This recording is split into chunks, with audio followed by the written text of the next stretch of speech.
Susan Smith is a fourth-year biology graduate student at Paradise University. She is conducting her research in the lab with Dr. Frank Michaels, a well-respected lab director whose research focuses on DNA transcription. Susan's work has been conscientious but unproductive. She feels stuck and has tried to discuss this with Dr. Michaels, but he tells her to just keep working. "You'll get results eventually," is all Dr. Michaels ever tells Susan.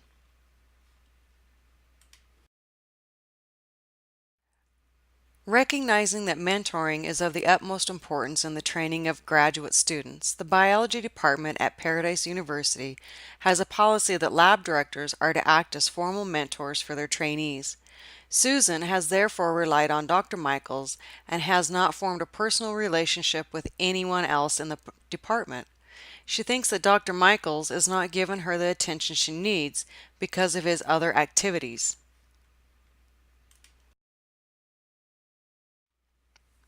Dr. Michaels has a personal interest in computers and computer programming. As the instructor of the department's molecular biology course, he develops a computer program that generates a video demonstration of transcription, DNA Whiz, and uses it to teach the class. DNA Whiz is a hit with the students and with other faculty. Realizing that the program has broad appeal and that he has a talent for programming, Dr. Michaels sets up his own business, BioProgram. He markets the program and others he develops commercially to faculty at other universities via the internet, but he shares the programs with Paradise faculty free of charge. In addition to Susan's concerns that Dr. Michaels is not providing her with the guidance she needs, she often ends up answering calls to the lab about BioProgram and troubleshooting programs for Dr. Michaels' business. Along with research exams and work on her projected thesis, these activities have left Susan feeling overwhelmed.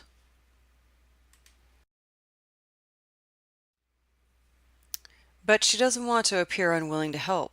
Susan knows that Dr. Michaels, owing to his excellent reputation and his extensive contacts in the field, can be very helpful to her in securing a postdoctoral appointment. She also hopes that in the next year, Dr. Michaels will arrange for her to make presentations within the department as well as at a national meeting. In Susan's department, comprehensive exams are given in part on a take-home basis. She has completed 2 drafts for one of her examinations, but is being held up before approval by a particularly exacting member of the review committee, who has a reputation for unreasonable demands. She has shown her most recent draft to specialists in the field, who believe that her exam has earned a well beyond a passing grade and cannot understand why it is being held up. When Susan discusses the exam with Dr. Michaels in the hopes that he will intercede in some way with the difficult faculty member, he refuses to get involved. "It is not my responsibility," he says. To add to her feelings of neglect, Susan has not had a committee meeting to discuss her research in more than a year, and Dr. Michael shows no signs of calling one anytime soon. Susan is quite frustrated and has thought of talking to Dr. Evelyn Chen, a more senior faculty member in the department and another member of her committee. Susan has seen Dr. Chen work with other graduate students, and Dr. Chen seems to take an active part in fostering their graduate work and careers. Susan decides to talk to Dr. Chen, who suggests that Susan should have a committee meeting and initiate the scheduling of one. At the meeting, the other members of Susan's committee express concern about her progress.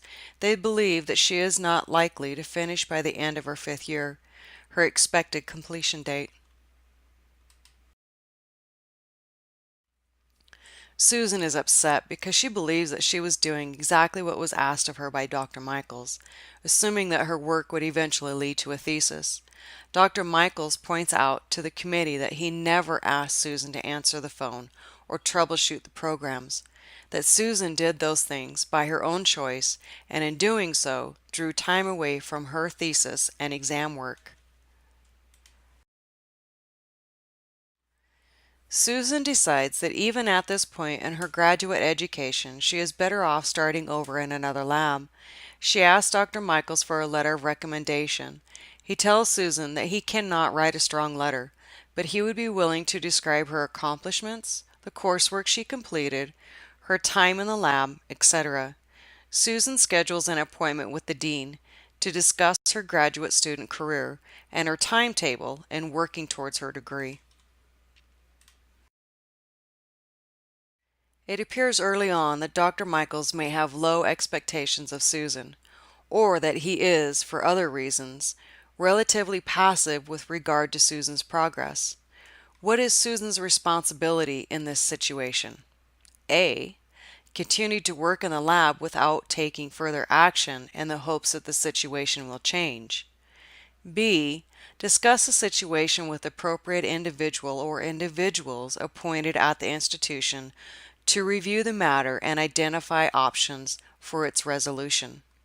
Or C. Talk with other lab members to see if they are having similar experiences and come up with a plan to address the mentor directly about the issues. The correct answer is B. Mentees have a significant responsibility in the training process, and one of those responsibilities is being their own strongest advocate. We live in an individualistic society that places a premium on individual responsibility. In any profession, it behooves the trainee to consistently evaluate their situation early on, with long-term and short-term goals in mind. The trainee should never think that a neglectful, unproductive, unethical, or demeaning situation will somehow work itself out in the long run.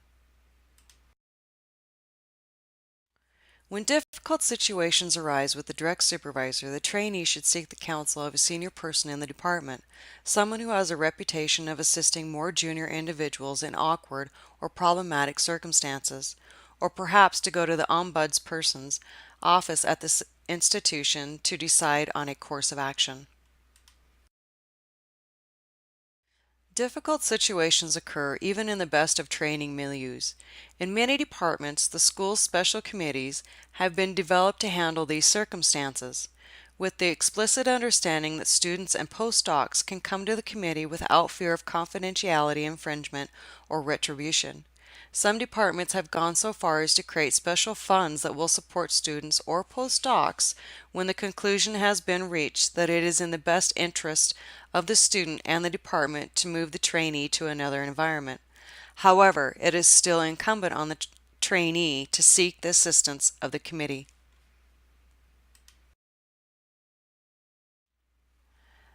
Ideally, the trainee should have done a significant amount of research on the department and program he or she is entering long before coming to the institution that he or she decides on. Part of that research process should be dedicated to a personal evaluation of the faculty one might be working with, being especially mindful of those who might probably have direct oversight and evaluative functions over him or her during the training process. This preliminary research should include looking into the time it has usually taken others to progress to degree conferral and/or training completion after they have started working with a particular individual. One shouldn't be hesitant to ask about the quality of the relationship that evolved over time for others who have worked under particular individuals. Does Dr. Chen have any responsibility after Susan comes to talk to her? Yes or no? The correct answer is yes. As part of Susan's advisory committee, Dr. Chen has mentoring responsibilities as well. She did in fact see a need and called for a committee meeting, which was appropriate. Considering what transpired at that meeting, and if she thought that Susan had not received the best guidance from Dr. Michaels, it would have been fitting for Dr. Chen to perhaps step in directly and go to the chair of the department to work out a solution that might be in the best interest of Susan. If she had a feeling that Dr. Michaels' perception of Susan was not well founded, she could have perhaps assisted Susan directly in the transfer to another lab by using her influence and support. Did Dr. Michaels act reasonably as Susan's mentor? Yes or no? The correct answer is no. Considering that the core of mentoring responsibilities is the simple admonition to make oneself available, it appears that Dr. Michaels has been seriously deficient. To have allowed a trainee for whom he had so little regards to keep working in his lab for so many years was inconsiderate and unprofessional. However, it would be compounding an already strained and difficult situation to write a letter that he did not completely agree with. What would be the best approach for Susan in attempting to handle this situation? A. Identify other researchers' families with her work who could give her a recommendation without reservation. B. Determine if the mentor relationship is salvageable with a defined plan of action. Or C. Determine if restructuring her thesis committee is possible. The correct answer is A. In this case, it would behoove Susan to seek out other individuals who are more aware of and impressed by her work to write letters for her.